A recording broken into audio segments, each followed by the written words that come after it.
300 টকাতকৈ অধিক হ'ব চাহ শ্ৰমিকৰ মজুৰি। মুখ্যমন্ত্ৰী হিমন্ত বিশ্ব শৰ্মাৰ বৃহৎ ঘোষণা। বিজেপি চৰকাৰ আহোঁতে চাহ শ্ৰমিকৰ মজুৰি আছিল মাত্ৰ 116 টকা। কিন্তু বিজেপি চৰকাৰে সেয়া কৰিলে পৰিৱৰ্তন। আজি চাহ শ্ৰমিকৰ মজুৰি 280 টকা হ'লগৈ। বৰাক উপত্যকাত পূৰ্বে মজুৰি আছিল 228 টকা। কিন্তু এতিয়া বৰাকত হ'ব 258 টকা। বিজেপি চৰকাৰে দিয়া পৰিৱৰ্তনৰ প্ৰতিশ্ৰুতি কৰিব পাৰিছেনে পূৰণ? চাহ শ্ৰমিকৰ মজুৰি বৃদ্ধিক লৈ শ্ৰমিকসকলৰ পৰা বিভিন্ন অভিযোগ আহি থকাৰ সময়তে মুখ্যমন্ত্ৰী ডক্টৰ হিমন্ত বিশ্ব শৰ্মাৰ কেবিনেটে চাহ শ্ৰমিকৰ মুখলৈ কঢ়িয়াই আনিছে কিছু প্ৰাপ্তিৰ হাঁহি। কিয়নো অসমৰ চাহ বাগিচাৰ শ্ৰমিকসকলৰ মজুৰি শ্ৰম আদালতে চূড়ান্তভাৱে নিৰ্ধাৰণ নকৰালৈকে অন্তৱৰ্তীকালীন ব্যৱস্থা হিচাপে 30 টকাকৈ মজুৰি বৃদ্ধিৰ এক গুৰুত্বপূৰ্ণ সিদ্ধান্ত গ্ৰহণ কৰিছে মুখ্যমন্ত্ৰী ডক্টৰ হিমন্ত বিশ্ব শৰ্মা চৰকাৰে। এই সন্দৰ্ভত মুখ্যমন্ত্ৰীয়ে নিজেই কৰিছে এই বৃহৎ ঘোষণা। বিজেপি চৰকাৰে কৰা পৰিৱৰ্তনৰ দোহাই দি মুখ্যমন্ত্ৰীয়ে ক'লে যে বিজেপি চৰকাৰ আহোঁতে চাহ শ্ৰমিকৰ মজুৰি আছিল 116 টকা। কিন্তু বিজেপি চৰকাৰে সেয়া আজি কৰিলে পৰিৱৰ্তন। আজিৰ তাৰিখত চাহ শ্ৰমিকৰ মজুৰি 280 টকা হ'লগৈ। ইফালে বৰাক উপত্যকাত পূৰ্বে চাহ শ্ৰমিকৰ মজুৰি আছিল 228 টকা। কিন্তু এতিয়া চাহ শ্ৰমিকৰ মজুৰি বৰাক উপত্যকাত হ'ল 258 টকা। পৰৱৰ্তী সময়ত 300তকৈও অধিক হ'বগৈ চাহ শ্ৰমিকৰ মজুৰি।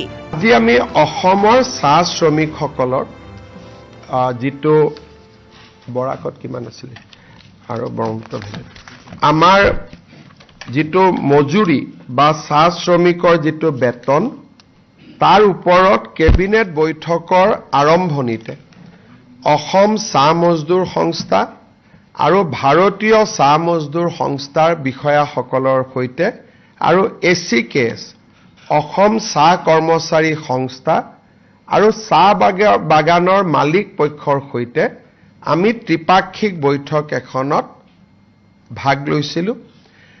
তাত সিদ্ধান্ত হৈছে যে ভাৰত চৰকাৰে এতিয়া লেবাৰ কোড প্ৰণয়ন কৰিছে।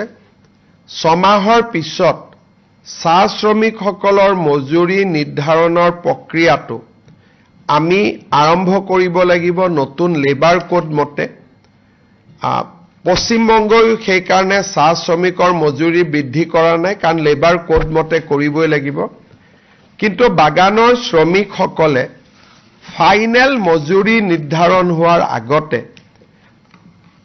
অন্তৰ্বৰ্তীকালীন এটা মজুৰি বৃদ্ধিৰ বাবে আমাক আবেদন কৰিছিলে। আমিও কেবিনেটত এই বিষয়ে আলোচনা কৰিলোঁ। 1 এপ্ৰিল 2026 চনৰ পৰা কাৰ্যকৰী হোৱাকৈ আমি চাহ বাগিচাৰ শ্ৰমিকসকলৰ দৈনিক মজুৰি 30 টকা বৃদ্ধি কৰিছোঁ।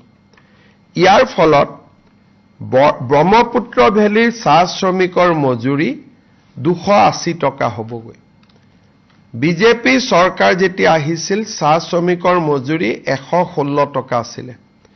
আজি আমি 116 টকাৰ পৰা ইয়াক 280 টকালৈকে লৈ আহিলোঁ।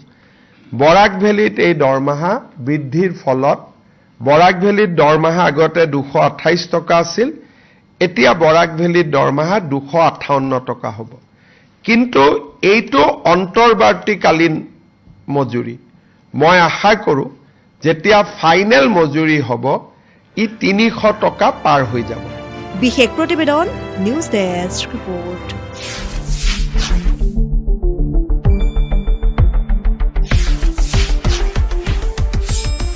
শুদ্ধ আৰু বিস্তৃত বাতৰিৰ বাবে চাই থাকক নিউজ ডেস্ক ৰিপৰ্ট।